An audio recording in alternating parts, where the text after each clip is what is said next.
జగన్మోహన్ రెడ్డి పరిస్థితి చూస్తుంటే నేను చేస్తే సంసారం పక్కనాడు చేస్తే వ్యభిచారం అనే పరిస్థితికి దిగజారిపోయాడు. గతంలో నారాసురవారి రక్త చరిత్ర సినిమా కాడ నుంచి చాలా సినిమాలు తీసేసి జనాలకు దెప్పించి రాష్ట్ర ప్రజలను మోసం చేసి తను మోసం చేసుకొని అధికారాన్ని దక్కించినటువంటి జగన్మోహన్ రెడ్డి ఈరోజు సినిమాని బ్యాచ్ చేశాడు. 4 రాజధానులను అంటున్నాడు, విధ్వంసం చేస్తున్నాడు. ఏం మాట్లాడతారు సార్ దీని మీద చెప్పండి. ఇతను మారే రకం కాదండి, అసలు సైకో. అసలు ఒక మాట చెప్పాలంటే అతను ఒక సైకో. అసలు అభివృద్ధి అనేది ఆయనకి చేత కాదు. అసలు ఎక్కడైనా కానీ ఒక్కసాట ఒక అభివృద్ధి కార్యక్రమం చేయడం కానీ ఒకళ్ళకి ఉద్యోగం ఇవ్వడం కానీ ఎక్కడైనా జరిగినదా? అమరావతి అనేది బంగారం లాంటి బాతు, దాన్ని పేక పిసికేసాడు, దాన్ని చంపేశాడు. ప్రజావేదికను కూల్చే ఫస్ట్ ప్రజావేదిక కూల్చడంతో విధ్వంసం మొదలుపెట్టాడండి. ఈయన పరిపాలన అనేది అసలు చేత కాదు. అసలు ఆయనకు అసలు తెలియదండి. అసలు ఇప్పుడు ఒక రౌడీ కనుక హత్యలు ఎట్లా చేస్తారో ఇక అదే రకంగా అదే టైపులో కనుక విధ్వంసము ఆంధ్రప్రదేశ్ని సర్వనాశనం చేశాడండి. అప్పులు తీసుకొచ్చాడు, పప్పులు నెలగా పంచాడు. అప్పుల్లో కూడా తీసుకొచ్చిన దాంట్లో కూడా లెక్కలేవు అసలు. ఈయన ఎట్లా చేసింది ఏమైనా కానీ అమరావతి రైతుల్ని అనేక రకాలుగా హింస మహిళలు లేకుండా కేసులు పెట్టాడు, నానా ఇబ్బందులు గురి చేశాడు, కోర్టుల చుట్టూతే తిప్పుతున్నాడు. కనీసంగా మే నెలలో పడాల్సిన కౌలు డబ్బులు కూడా ఇంతవరకు వేయలేదండి. సార్ విధ్వంసం అని మాట్లాడుతున్నారే. ప్రజావేదిక కూల్చిన రోజున 29 గ్రామాల ప్రజలు కర్ర పలుగు పట్టుకొని రోడ్డు మీదకి వస్తే ఈరోజు ఈ పరిస్థితి వచ్చేదంటారు. గుండెల మీద చేసుకొని చెప్పండి మీరు. ఎంతసేపటికి జగన్మోహన్ రెడ్డి విధ్వంసం అంటారు తప్ప అసలు ఎంతమంది బయటకు వచ్చారు సార్ రాజధాని? ఏమండి, అతను బతకడమే పోలీసులను అడ్డం పెట్టుకుని బతికాడండి. పోలీసులు లేకపోతే కనుక అతను అసలు పరిపాలనే సాగేది కాదు. మమ్మల్ని అడుగడుగున అడ్డంకులు చేసి పోలీసులు ఇప్పుడు ఆయన అసెంబ్లీ సమావేశాలకు కానీ సచివాలయానికి వస్తే పోలీసు వారు లేకుండా ఆయన రమ్మని చెప్పండి. పరదాలు కట్టుకొని మమ్మల్ని అడ్డం పెట్టుకొని అడుక్కి ఒక మనిషి ఒక రైతు ఉంటే కనుక 10 మంది పోలీసులు ఉంటున్నారండి. జగన్మోహన్ రెడ్డి సిద్ధం అంటాడు. ఏంటో తెలుసు దాని అర్థం? సిద్ధం అంటే ఏంటో తెలుసా? దేనికి సిద్ధం? యుద్ధానికి సిద్ధం. ఆయన ఒక్కడే రమ్మని చెప్పండి, లేకపోతే ఆయన అమ్మటి ఉండాలని తీసుకురమ్మని చెప్పండి. గవర్నమెంట్ పరంగా ఉండగానే పోలీసు వారిని అడ్డం పెట్టుకొని సిద్ధం అంటే ఉపయోగం ఉంది? ఆయన మామూలుగా రమ్మని చెప్పండి. ఇప్పుడు వాళ్ళను కూడా చివరికి వాళ్ళని కాపలాగా పెట్టుకొని పోలీసు వారిని కూడా కనీసంగా వాళ్ళని సైకిల్ ఎలివేన్స్లు కూడా ఎత్తేసాడండి. వాళ్ళకి డిఏలు కూడా ఇవ్వట్లేదు. కనీసంగా ఉద్యోగస్తులకి లేవు డిఏలు. మరి వాళ్ళు కూడా పరిపాలన చెప్పుడు ఒక గవర్నమెంట్ ఉద్యోగం కాబట్టి తప్పక వాళ్ళు చేస్తున్నారో తప్పితే అతనికి మామూలుగా ఎవరికైనా కానీ ఇష్టం లేదండి.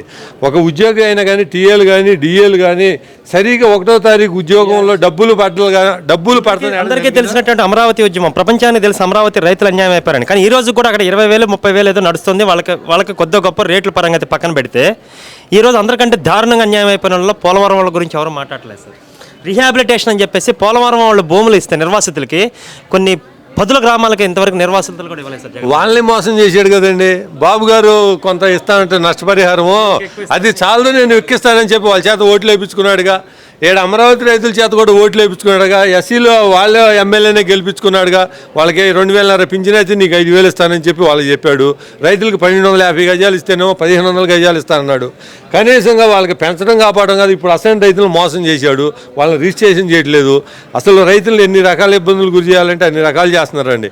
ప్రీ రిజిస్ట్రేషన్ అని చెప్పి అప్పుడు పెట్టారండి. ఇప్పుడు మా ఊర్లో కానీ వేరే ఊళ్ళో కానీ రిజిస్ట్రేషన్కి అప్లై చేసుకుంటే మినిమం 2 నెలలు పడుతుందండి రిజిస్ట్రేషన్కి. పొలాల రిజిస్ట్రేషన్కి, సొంత పొలాల రిజిస్ట్రేషన్కి 2 నెలలు పడుతుంది. అడుగున డబ్బులు. మళ్ళీ జగన్మోహన్ రెడ్డి గెలిచే పరిస్థితులు కనపడుతున్నాయని చెప్పేసి చాలా మటుకు సర్వేలు ఒరిజినల్ సర్వేసా లేకపోతే ఫేక్ సర్వేస్లో అని పక్కన పెడితే అదే పరిస్థితి కంటిన్యూ అయితే ఎట్లా ఉండబోతుంది? రాష్ట్రం పరిస్థితి ఏంటి, రాజధాని పరిస్థితి ఏంటి?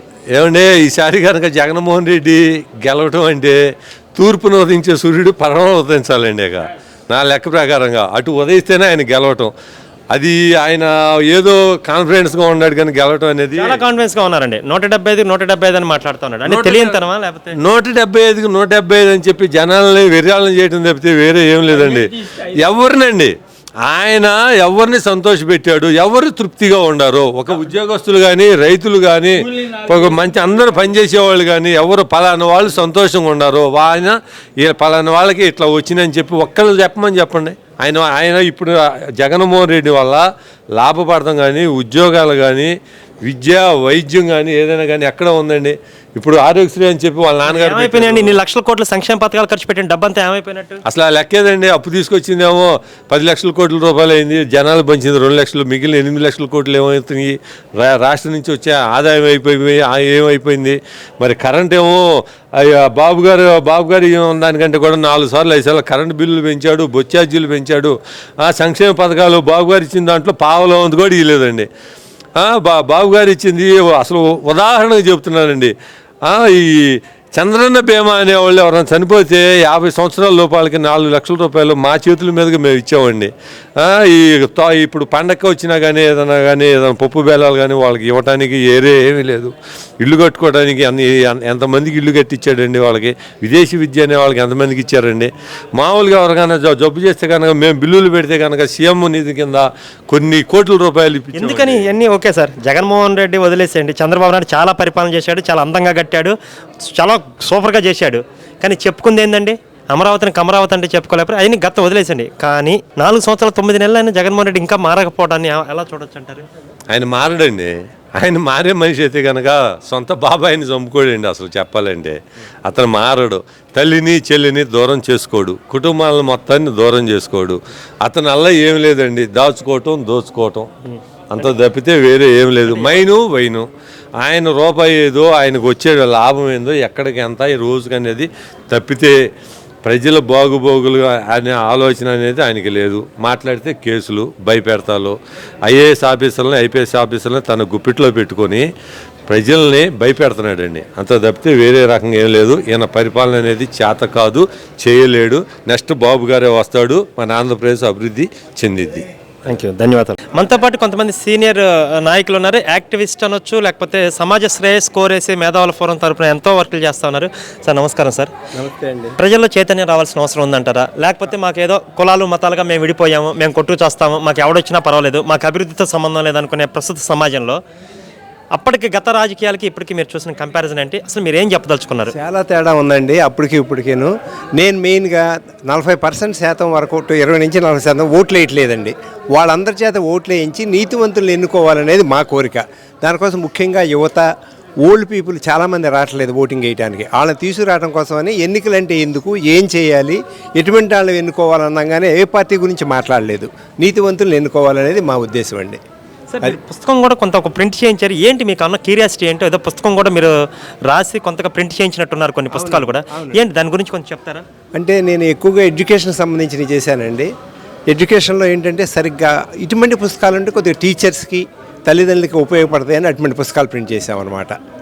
ఈరోజు ముఖ్యంగా ఈరోజు కూడా ఏదో పుస్తకం ఏదో అది ఎన్నికలంటే ఏమిటి, ఎందుకని, అసలు ఎన్నికలంటే ఏం చేయాలి, ఏ విధంగా మనిషి యొక్క పాత్ర ఎంత, వెనిజులా దేశం అవినీతి పరులకిను ఫ్రీ పీస్ ఇచ్చిన ఏ విధంగా నాశనం అయిపోయింది, మంచి one of the richest country అయిపోయింది, మనం కూడా అట్లా అయిపోదామని భయం వేసి ఈ పుస్తకం తీసుకొచ్చేసామన్నమాట.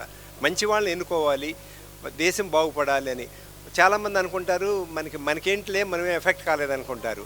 సమాజం చెడ్డవాళ్ళ వల్ల ఇదవదని నష్టపోదు, మంచి వాళ్ళ ఊరుకోవడంలోనే నష్టపోతారు. అది నా కోరిక. దాన్ని చైతన్యం చేయడం కోసమే ఈ పుస్తకం వేసాం. కానీ మీరు అబ్జర్వ్ చేశారో లేదు, గతంలో ఏంటంటే అంటే మీరు చిన్న వయసులో ఏంటంటే కులాలుగా, మతాలుగా, సమాజం వర్గాలుగా విడిపోయింది కదా. ఎలా సార్ ఎడ్యుకేట్ చేయాల్సిన అవసరం ఎవరి మీద ఉందంటారు?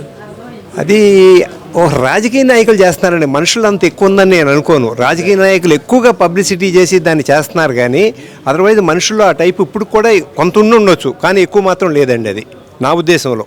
కానీ చాలా మటుకు ఇప్పుడంటే మీరు బయటకు వచ్చి మాట్లాడుతున్నారు, కొంతమంది మాట్లాడడానికి కూడా భయపడే పరిస్థితి వచ్చింది. జగన్మోహన్ రెడ్డి పేరు ఎత్తడానికి కూడా భయపడే పరిస్థితి వస్తుంది. ఎందుకని అంటారు? ఇంత విధ్వంసం జరుగుతుంటే ఎట్లా అంటారు? రాబోయే రోజుల్లో ఏంటి దీనికి పరిష్కారం ఏంటంటారు? పరిష్కారం ఓటేనండి. ఓటు ద్వారానే ఓడించాలండి దీన్ని. మేము మా ఊరికి రోడ్ లేదండి. నేను 6 నెలల్లో 4.5 లక్షలు పెట్టి నా కారు రిపేర్ ఖర్చు పెట్టా. మా వైఫ్ లెటర్ రాసింది గవర్నమెంట్కి, ఏమండి మా రోడ్డు బాగాలేదు, మీరు కొద్దిగా దీన్ని చేయమంటే నీ పేరేంటి, నీ ఆధార్ నెంబర్ ఏంటి, నువ్వు ఎందుకు రాసావు చెప్పమని లెటర్ పంపించారు. అంత దుర్భర పరిస్థితి ఉంది. అందుకని ఎవరు అడిగే పరిస్థితి లేకుండా అయిపోయింది. దొరకడం చైతన్యం లేకుండా అయిపోయింది మనుషుల్లోనూ. అంటే మీరు అన్నారు ఓటింగ్కి అందులో రావాలని, కానీ సగం మంది చదువుకున్న వాళ్ళందరూ మైగ్రేట్ అయిపోయి అసలు ఓటు ఎందుకు వేయాలనే పరిస్థితికి ఉంటే మాసు అంటే చదువు లేని వాడు ఓటేస్తే ఇలాంటి వాళ్ళకి సార్ గద్దెనెక్కేది. అదే కరెక్టే. మరి మనం వాళ్ళ పరిస్థితి అందరికీ ఓటు హక్కు కల్పించాలి, మంచిదే. కానీ ఎవరైతే ఉన్నారో ఇంటికాడుండి 40% కనుక ఓటే కనుక వేస్తే ఇదంతా కూడా మార్చడానికి అవకాశం ఉందండి. ఏం అప్పీల్ చేయదలుచుకున్నారు మీరు? కామన్ మ్యాన్కి కానీ న్యూట్రల్గా ఉండేవాళ్ళకి కానీ మీరు చేసే అప్పీల్ ఏంటి ఒక సీనియర్ సిటిజన్గా? ప్రతి వాళ్ళు ఓటు హక్కును ఉపయోగించాలి, నీతివంతులను ఎన్నుకోవాలి. వాళ్ళే కనుక మీకే కనుక నీతివంతులు లేకపోతే ఆ పార్టీ ఏమన్నా మంచి పార్టీ ఉందని ఆ పార్టీకి వేయాలి. ఆ పార్టీ కనుక లేకపోతే నోటా అని ఒకటి ఉందండి, నోటా ద్వారా ఓటు హక్కుని చేయాలనేది మా కోరిక. మీ 70 సంవత్సరాలు ఉంటే బహుశా మీకు 76 ఏళ్ల వయసులో చాలా ప్రభుత్వాన్ని చాలా ముఖ్యమంత్రులు చూశారు కదా. స్ట్రైట్ లైన్ జగన్మోహన్ రెడ్డిని చూస్తే, జగన్మోహన్ రెడ్డి పరిపాలన చూస్తే మీకు ఏమనిపిస్తుంది? చాలా బాధాకరంగా ఉందండి. అసలు ఏం చెప్పాలో కూడా తెలవని ఎక్కడా లేదు. ఇప్పుడు ఈ వెనిజులా కంట్రీ ఎట్లా ఉందో, ఒకప్పుడు one of the richest country, ఆ కంట్రీ ఎంత పతనం అయిపోయిందో. ఫ్రీ అని బీస్ వల్ల ఫ్రీబీసే, వాళ్ళు ఓట్లు పదవిలో ఉండడం కోసం ఫ్రీబీస్ ఇచ్చారు. ఆ పుస్తకంలో రాశాను ఇందాక మీరు ఇచ్చింది, మీరు పుస్తకం తీసుకున్నారో లేదు. దాంట్లో 2 పేజీలు ఎనమూరు వీరేన్న ఆర్టికల్ రాస్తే దాన్ని వేసుకున్నాను దాంట్లోనూ. అది మన కంట్రీ, మన దేశానికి కూడా, మన రాష్ట్రానికి కూడా అదే జరుగుతుంది. మనమే కనుక మేల్కొల్పకపోతే, ఇదే కనుక ప్రభుత్వం కంటిన్యూ అయితే మనం ఫినిష్. మేము ఇక్కడి నుంచి వెళ్ళిపోతాం. నెక్స్ట్ ఎలక్షన్లో ఆ గవర్నమెంట్ వస్తే మేము ఉన్నాం ఇక్కడ. ఇంకొక ప్రశ్న అడుగుతున్నాను నేను. ఎంతసేపటికి జగన్మోహన్ రెడ్డి కుల రాజకీయం చేసి ఒక కులాన్ని, కమ్యూనిటీని టార్గెట్గా చేసి సక్సెస్ అయ్యాడు. అది ఏంటంటారు? అసలు ఒక కులం వేస్తే ఒక రాష్ట్రం బాగుపడితే ఒక కులాన్ని నమ్ముకొని రాష్ట్రం ఉందా? కాదు కదా. అంటే వాళ్ళు అనుకుంటున్నారండి కులం మీద. ఆయన అనుకుంటాం వలన ఒక కులం ఆ విధంగా అయ్యిందని నేను అనుకోను. అందరూ సమాజం అంటే ఒక కులం మీద ప్రొజెక్ట్ చేశాడు ఆ విధంగా. బట్ దాని వలన ఎంతో కొంత అంత నష్టమైపోయిందని నేను అనుకోవట్లేదు. దానికి చాలా కారణాలు ఉన్నాయి. ఒక్కసారి ఏమన్నాడు, చాలా ఫ్రీబీస్ ఇచ్చాడు, మీకు పని చేయ అవసరం లేదన్నాడు, అన్ని రకాలు ఇచ్చాడు. ఎవరైతే ఉన్నారో గూండాయిజం ఎక్కువ జరుగుతుంది. ఏది ఉన్నా సరే అసలు రోజు చూస్తుంటే పిచ్చెక్కుతుంది అసలు ముందు ఏం సమాజంలో ఉన్నామనేది. సాక్షాత్తు అంబేద్కర్ గారు రాజ్యాంగం రాసినటువంటి ఆయనకు కూడా రెస్పెక్ట్ చేయలేని పరిస్థితి కొన్ని ఇష్యూస్లో, ఆయన పేరు కూడా తీసేస్తే. అంటే కొంతమంది మీలాంటి వాళ్ళు కూడా మాట్లాడడానికి కూడా భయపడే పరిస్థితి ఉందంటారా గురుగారు? తప్పకుండా ఉందండి. మేము అసలు మాట్లాడలేకపోతున్నాం ఎక్కడ. నేను ఎవరన్నా మెసేజ్ పెట్టినా కూడా నువ్వు వద్దు ఈ మెసేజ్ పెడుతున్నావు తీసేయమంటున్నారు. ఎలా మార్పు ఎలా సాధ్యపడద్దండి? ఇంకా ఓటు హక్కే, మనకు ఓటు హక్కు ద్వారానే చెయ్యాలి. అది కూడా ప్రశాంతత వాతావరణంలో జరగకపోతే అది మనం దాన్నే ప్రొటెక్ట్ చేసుకోవాల్సిన అవసరం ఉంది. మనం బయటికి రావాలి, ఆ విధంగా ప్రొటెక్ట్ చేసుకోవాలి. అందరం ఏకమైతే ఇదే, ఎక్కువ మంది ఏకమైతే ఇదే, అదే వాళ్ళు ఏం చేయలేరు. మీ పుస్తకంలో దానికి పరిష్కారం కూడా చూపించారా? ఓటు హక్కే చెప్తున్నాం మేమంతా. అంతే, ఓటు హక్కే చేయాల్సింది. మనకి టైం దగ్గరికి వచ్చింది, మనం ఇంకా టైం లేదు. అందరినీ చైతన్యపరచాలి, మంచి వాళ్ళని ఎన్నుకోమనాలి. మరి మీరు అంత నిర్భయంగా జగన్మోహన్ రెడ్డి ఫెయిల్యూర్స్ని కూడా ఆ బుక్లో రాశారా? లేకపోతే ఓటు హక్కు మేము ఏ పార్టీ గురించి రాయాల, గొప్పతనాన్ని గురించి. ఓటు హక్కును ఉపయోగించుకోండి. మీ ఓటు హక్కు అనేది మీకు యొక్క ఇచ్చిన హక్కు, మీ పవరు. మీరు దాన్ని ఉపయోగించుకుని ఎవరినైనా డిమాలిష్ చేయడానికి అవకాశం ఉంది, చేయమని చెప్తున్నాం. కాలేజెస్కి వెళ్ళి చాలా స్టూడెంట్స్తో మాట్లాడుతున్నాం ఇప్పుడు. అది. థ్యాంక్ యూ అండి. Thank you sir. Good luck.